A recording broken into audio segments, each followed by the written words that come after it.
Welcome to this very special edition of the KAJ Masterclass Live, the show which ensures that you profit from your time spent here with experts, either through their industry insights, information, or simply learning from them.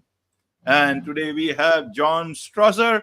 He's a digital marketing expert, business development consultant who specializes in digital marketing for more than 13 years. Welcome to the show, John.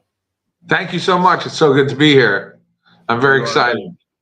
You are welcome. Welcome to the show, John. Welcome to India in this online form. And I'm sure not just in India, but a lot of people across the globe will benefit from what we are going to talk right now. We'll be talking about how AI is transforming digital marketing. In that backdrop, we'll have our conversation. But before that, John, let's understand a bit about you, about your journey, about your background, so that people know who they are listening to. So in 2005, I was selling real estate on the North Shore of Long Island, which is a very high-end market. And I built my first website and it ranked immediately.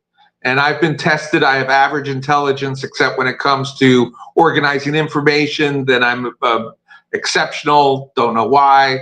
But I've always been able to make websites that rank. It's a mind puzzle. It's fun. I truly believe in entrepreneurs and businesses. It creates a community that you want to live in.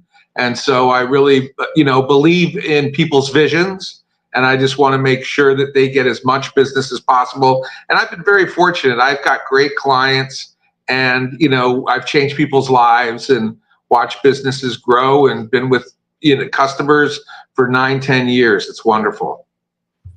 It's wonderful. So, John, right now, what is your major area of work in digital marketing? What is it that is much in demand in today's time, especially, with the AI coming in? Is the work less? Is it more for you?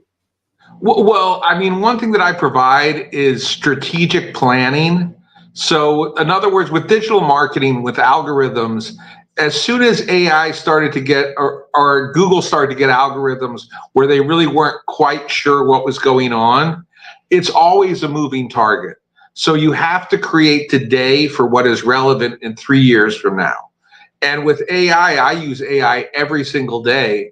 And, there's what is said on the media and there's what's talked about. And then there's what's practical with actually doing. And, there's still trouble with AI in terms of executing. AI is amazing for analyzing data. So I can take data from Google Analytics and Google's Search Console and all this data, and then I can crunch it and get insights from it. But AI can't think; it mimics. So it's not, at this point at least. And I'm writing a book, a historical drama, just because I like to write. And I put in all the data for the time period and the place and the people, and it couldn't do anything in terms of writing a narrative. So it's fun to experiment with AI and try to push its boundaries so you can see what it can actually do. And at this point, it's still quite limited. I'm on X all the time, and X has some of the most forward-thinking AI people around. And there's still kind of a disconnect from, there's people who are privy to certain things that the general public is not. And so, there's always things that are probably 10 years ahead of what the general public is able to get access to. But there's still a big, there's a gap between what you hear and what actually can be done. And there's a lot of people that are like, oh, I just press a button and this comes out, and they're okay with it, but they're not there's no way that could be the case if it's something that is creative. Copywriting and this stuff, you have to, like, let's say here's a pen. So I'm sitting here trying to sell this pen. You can sell this pen all day and nobody cares. But if you're but you've got to get into the mind of the person that's sitting there going, I need a pen that's small. You have to get into the person who is desiring this thing.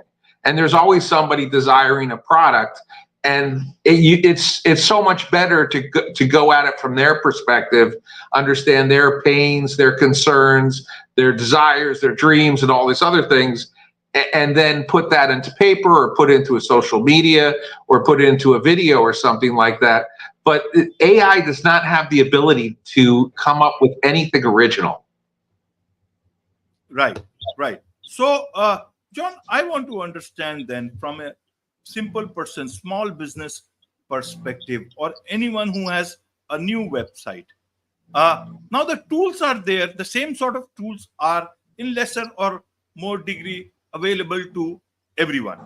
So, as you said, AI cannot do anything by itself. So, how should a person who has got access to the tools, how can they maximize the output in terms of SEO, in terms of ranking? You said you are very good at it by intuition itself. So, how should one look at it when all these tools are available in everyone's hand? Earlier, it was not the case, but AI has done that, and AI will do what it will. You will tell it to do. How do I become smart enough to make or leverage the AI tool in hand to the maximum so that my website starts ranking, my website starts getting me business, so that there is this whole customer journey very good on my website? Is it will it be very different than someone who is doing it in a say expert environment?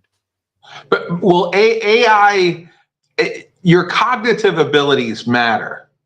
But I found that if you look at AI as a collaborator, and you go to AI and you say, what do I need to do as a business owner to get my website to rank? It will give you great information. The key for if you have a local business that is locally found through Google Maps or something, the first thing that you need to do is get a Google business listing. But then you can go to AI and say, what are the things that are most important to put on the Google business listing? Now, ChatGPT has not gotten any information since I think 2002 or something like that, where Grok can pull up information pretty much immediately. And X just made an API for Grok. So Grok is going to probably be one of the premier tools for trolling the internet. There's various tools that can do different things better. But the key for ranking, number one, is you got to get a Google business listing if you're a local business, because Google trusts Google 110%. So you get your Google business listing, you optimize it, you make sure you fill out as much as you can. For a local business, the key is you get a domain that has your service and your location. You can put that in the domain, it's probably going to rank quickest. What's going to happen though in the future, AI is going to be involved in search. And so your data about your business is going to have value. So soon, like now, you can get bots that will speak to somebody through the website. And so let's say you're a manufacturing company or you're a retail company selling manufacturing, that if you can get all that data from the manufacturer and then get all the information on how it solves problems. Well, this is a furnace and it's perfect for 1,500 square feet, blah, blah, blah. Soon in the future, you're going to have a chat bot that can have access to all that. So it'll be as good as your best salesperson, because it can retrieve data like that, right? So this is where you want to start to move forward. But if you're a new business owner, you get a Google business listing, you get a website, you get social media, you need to connect them all together and then put all that information into Google Business.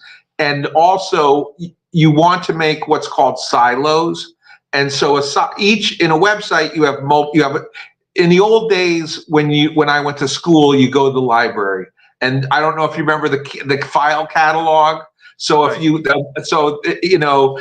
a mammal that's a canine that's to get to tiger, you've got to go through a couple categories, correct?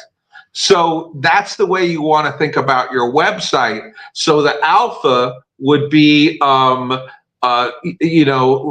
engines, or the engine repair. And then it could be lawnmower engines, or it could be tractor engines, farm engines. And then each of those has a silo that has the other categories within them. And the first thing that a Google bot goes through is the ULRs. So if you organize the website through the ULRs, that like a 5-year-old could make sense of it, you're on your way to ranking. Does that make sense? Yes, yes. So how do I actually utilize SEO? They say, SEO will take a long time, and by that time, everything else changes. So how do I know whether my SEO has succeeded or not? And how do I bring that AI into it? Because a lot of these engines are saying, if you bring too much of AI, we will not push your content or everything else within the same system. So there is a tool. You can go online and you can find these tools. You can put content into the tool, and it will say what percentage of it is AI and what percent of it is human. And so I've been working with ChatGPT, making a bunch of prompts, and I keep on throwing it into that and say, oh, you're only so much here and so much there.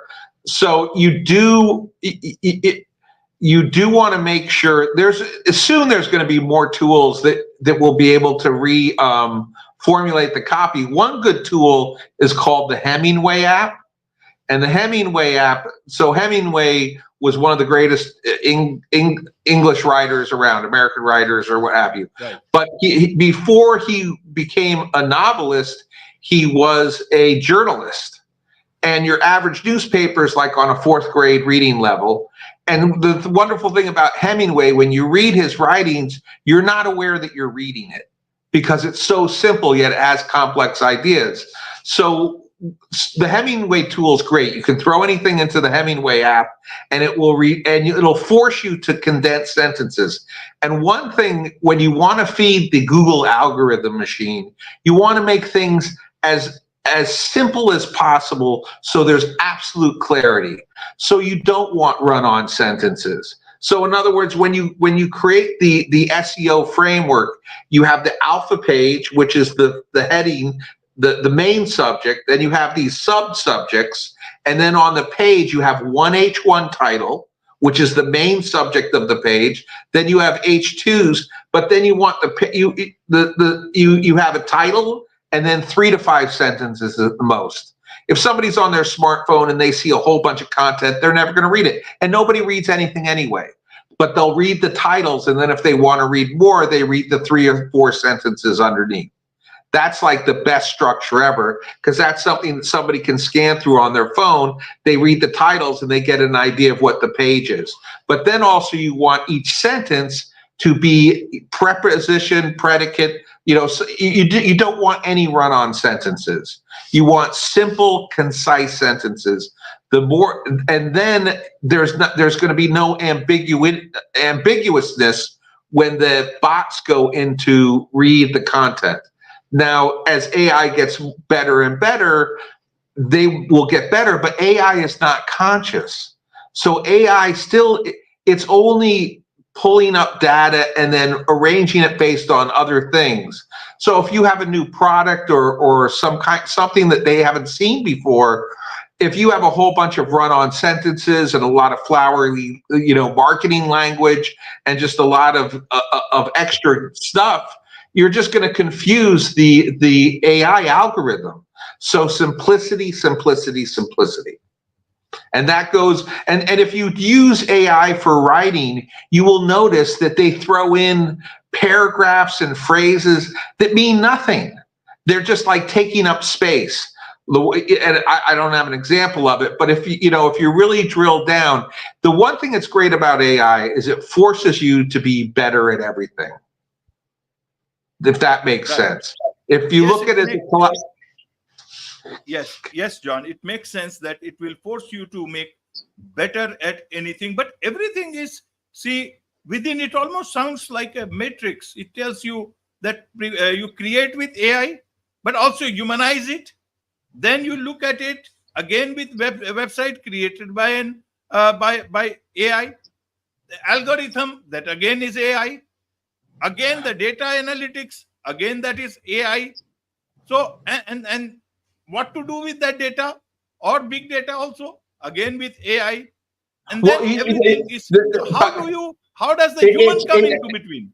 so since I have a lot of experience and history working with multiple businesses, that has value.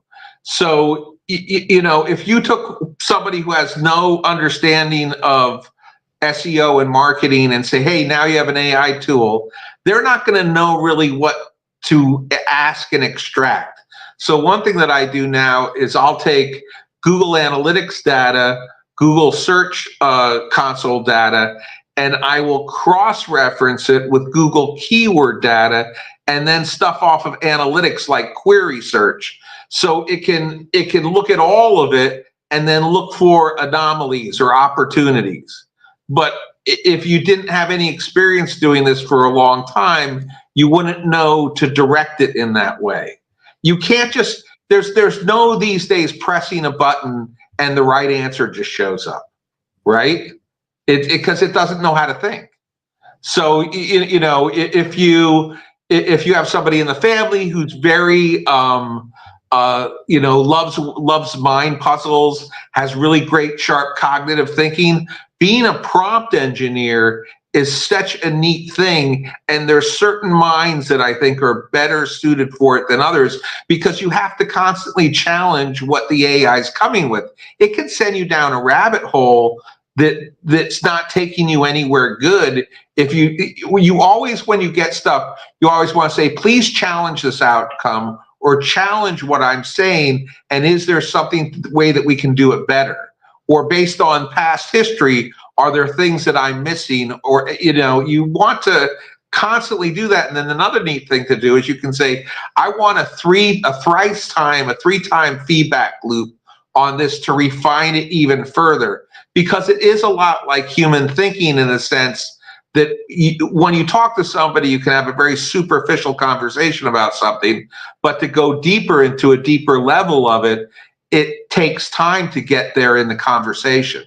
So with AI, it is more like a mastermind collaborator who works on a PhD level. But if you're not working on a PhD level, it's not going to get to the PhD level, right?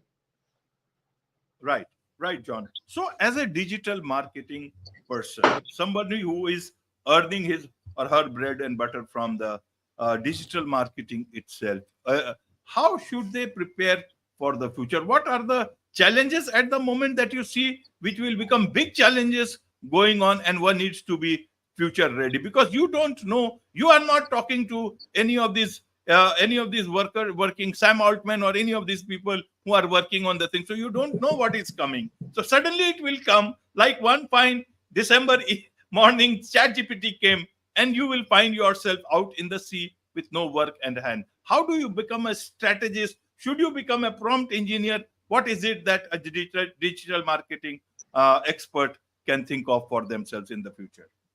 Nobody knows what the future is going to bring, not even Sam Altman. Okay. So, I mean, I like to listen to All In podcasts. Those guys are extremely smart, and they are even saying, no one knows how this is going to end up. And it took the internet 20 years for it to become an establishment. When the internet first started in like 1996, nobody even believed that people would spend money on the internet to buy something, right? So this is moving much faster. So it might take 5 years. It might take 10 years. We don't know. But, it looks like that these Optimus robots could be in people's homes in 2 or 3 years. I believe, based on what I've seen, is that search is going to radically change over the coming 2 to 3 years. And I don't know if Google is going to last. Because right now, people can go to Perplexity, they can go to Chat. In the past, if you had a question about something, you would go to Google and you would ask Google, and then you look at a whole bunch of websites and then try to figure out the answer yourself. You want to do some research on, like I have a JavaScript problem or what have you. Now you can go to Perplexity and get the information in seconds. And you can also say, I want to know the sources where you got this information. And then you can go and review the source. It's always great to get source material. You don't want to get material from somebody who says they're the source, you know. But so I know already that Google's market share is starting to get eaten up. And when AI gets into search, it's going to be a whole nother world. And you could have apps that people use to, you know, I think the one thing that Google has that is probably the best product they have is the local business listing with the maps. I don't know if anyone's going to be able to overtake that at any time soon. But if you're just looking for research or stuff like that, because, you know, in the customer's journey, the first thing you know is you've got to define what your problem is. And you don't need to go to Google for that anymore. You can go to ChatGPT and you can go to Perplexity, you know, and so in the customer's journey, there was a time when businesses could create content for that general awareness. And I don't know if people are going to go to websites in the future for the general awareness problem when you can go to your ChatGPT bot and say, hey, my furnace broke and I saw this, and tell me about a furnace. Can I do this myself? Or what have you, you know? It might even start eating up YouTube. You know, everybody goes to YouTube to learn everything. The problem is, I don't think AI is, you can trust AI to get the right answer right now all the time. And if there's something that are high stakes, you definitely need to go to an expert. I would not go to ChatGPT and, you know, bet my family's life savings on what the answer is. You know, right. You've got to have some discernment here, and because it will be biased in giving you an answer. I had a situation the other day with ChatGPT where I asked it for a quote from Thoth. I don't know if you know of Thoth, but Thoth never existed. It's maybe this mythical being from before antiquity, and it gave me a quote. And I was like, where did you get this quote? And it kind of hemmed and hawed. And eventually I go, you got to tell me what the source is. And it said, well, I made it up basically because I thought this was something that you would like. And I go, so what do you call that you made it up? It said, I got inspiration. And so then I said, well, have you ever inspired yourself? And it said, sometimes I do. What does that mean? Right. But suppose, John, if I were to tell ChatGPT or any of these, AI tools, is that, listen, I want to know, I have got this problem, and I would like to know how John Strozier would have solved this problem. Take out all the expertise out of that is available on anywhere and bring it to me, condense it in 2 paragraphs, give it to me step by step, and I want to solve this problem. I will not need to go to you. I will get all your expertise that is there in this universe and solve it. I have not seen the problem is if you go, oh, okay, it's not there yet. It's not there. I don't know when it will be there, but it's like a mind. So in other words, there's a problem that I'm trying to solve right now for a company. And if you go and ask a question and then you follow it up with another question, it will totally forget what you first asked it. So currently you need to truncate, you know, like I don't know if you've ever built an AI bot or whatever, but back in the old days, I used IBM's Watson. I don't know if you remember Watson, it's still around. Yes. But back then, you would have to put in all the answers that would come out of it. Okay, and so now you still kind of do, but you don't want to just if you put a bot that was just generally attached to ChatGPT, it would come up with answers that would satisfy you, but there's no discerning whether or not it's a truthful answer. We don't. There's no way now to force it to tell you the truth. Right. So Right. so you can't, high stakes, any business that makes money off of customers and leads, those are high stakes because the business won't survive unless it gets them regularly. And right now you can't afford to give something that important off to an AI. Right. So in terms of, you see, now everyone is trying, especially Google is indexing everything. It does not want you to go to Instagram. It does not want to go to you to go to TikTok or anywhere. It is bringing all that information, all those things that are there into the Google ecosystem, so that within the Google search you spend all your time, perhaps your life. So how should a digital marketer look at it? Is it making their life easy, or is it going to distract them? Because instead of going to thinking of one platform, Instagram, they will also have to think, how will it look when it gets indexed? At the same time, you see, should they get ready about segmented internet? The Spediverse is there, and so many new things. So people will say, why to get into a system which is so so uh, mass sort of a thing? Why not get into something which is much more exclusive, which is like a segmented internet? And that is where I would rather, it's like a niche that will come within the internet itself. As a marketing person, a digital marketing person, what should I get ready here in this aspect?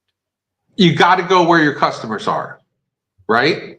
So, I just read an article yesterday about how Google is taking over the carousel, the product carousel, where now they're just taking it away from businesses, So do you want to, and that's always a big thing. If you have a business that's got a big market share, do you want to go to Google Analytics to show Google how to sell your widgets? And then especially with AI, they can just suck up all, and Google Analytics is a lot less robust than it used to be.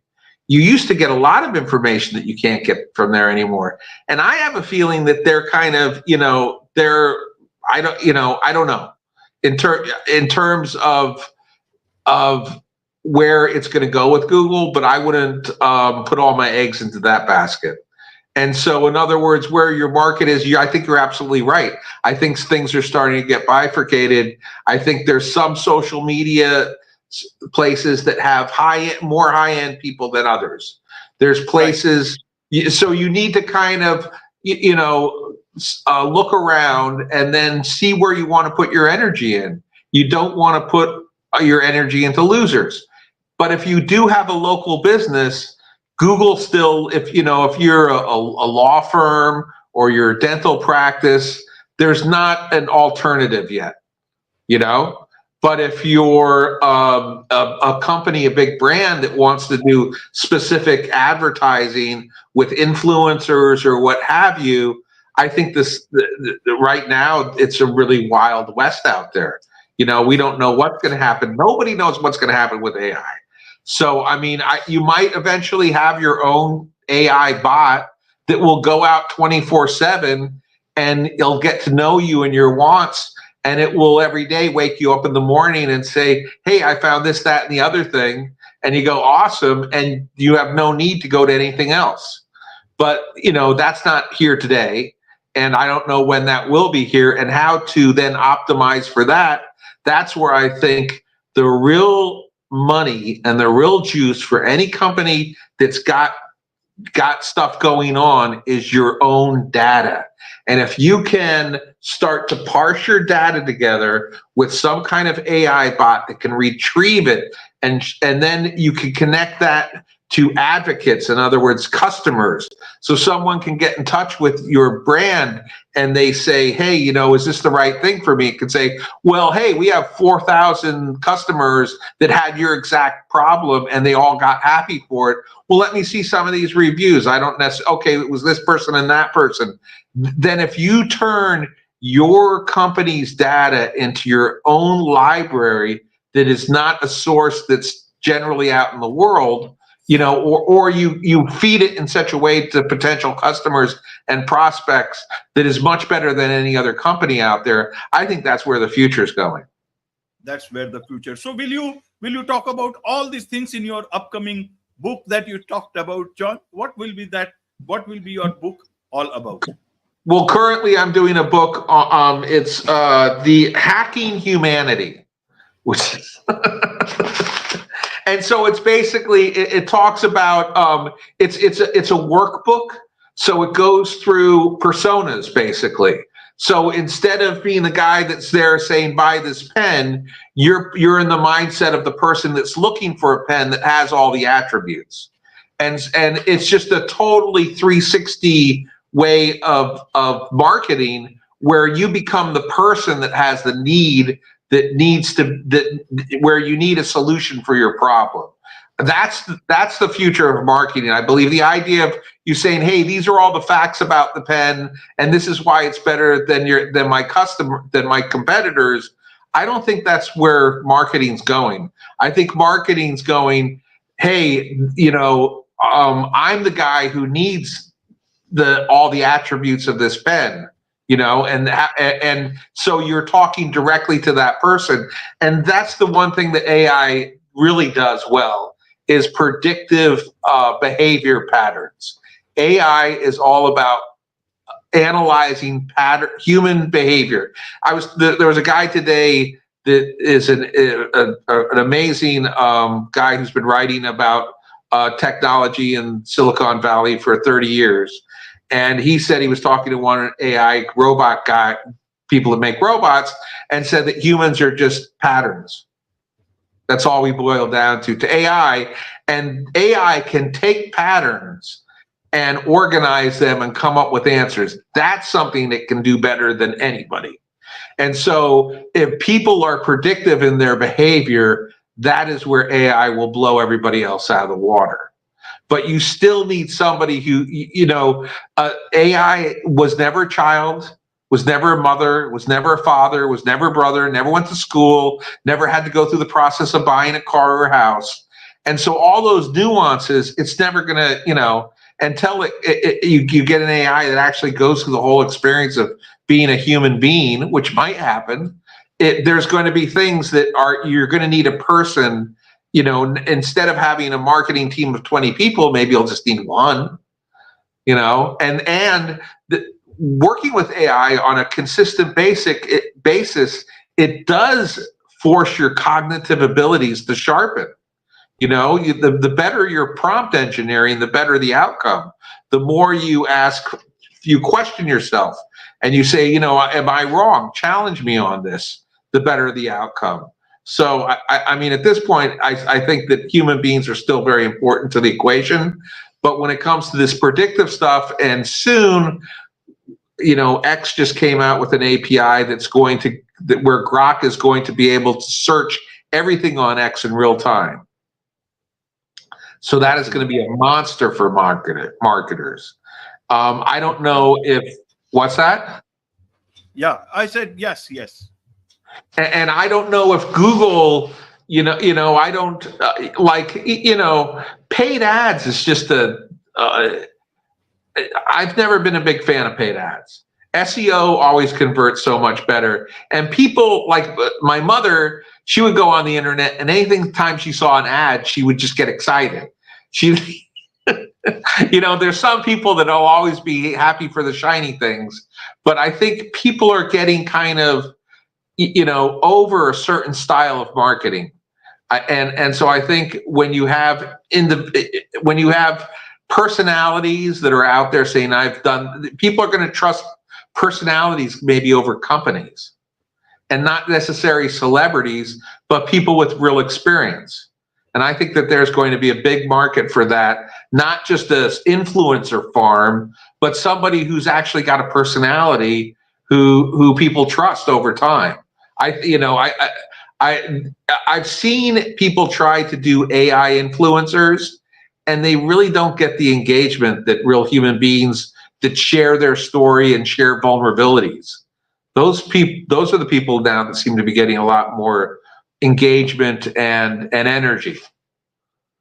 Absolutely, absolutely. There's much to learn about all these things from you, John, and I'm sure a lot of people would want to learn about you, about all the things that you talk, all the things that you do. Be your client. What is the best way for them to connect with you?